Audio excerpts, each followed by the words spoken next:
This is breaking news now. Breaking news out of Wauwatosa, where a train struck and killed a person this morning. This happened near 61st and State. Jonah Kaplan arrived on scene not long after the accident. He joins us live now with the latest. Jonah, good afternoon. Steve, good afternoon. Pleasant good afternoon, everybody. I spoke with a lot of the neighbors in the area. They say this is a place heavy traffic for trains. About 20 of them come through a day, but this is supposed to be a quiet zone.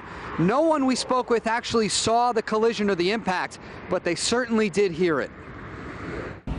Normally, I know they would sound the horns when either there's something in the way, so I did visualize that. I'm like, gosh, I hope nothing was in front. Tragically, something, or rather someone, did step in front of an oncoming train.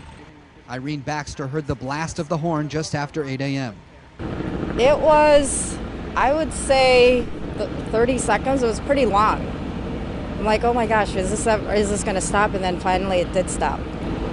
The train finally grounded to a halt near 60th and State, but not before a violent collision killed one pedestrian. Police offered few details about the male victim.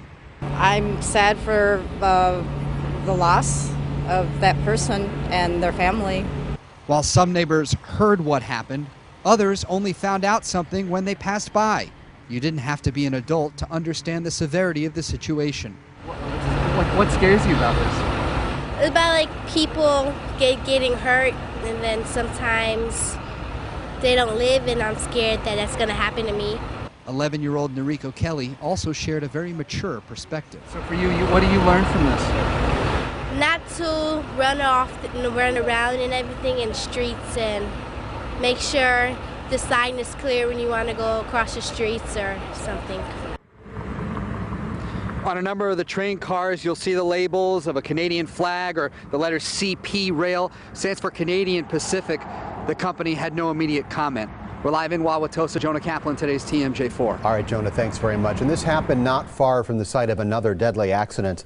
An 11-year-old boy struck and killed about 6 blocks away from here in February of 2012. He was wearing a hoodie and earphones, did not see or hear the train coming when he was crossing the tracks at 68th and State. More breaking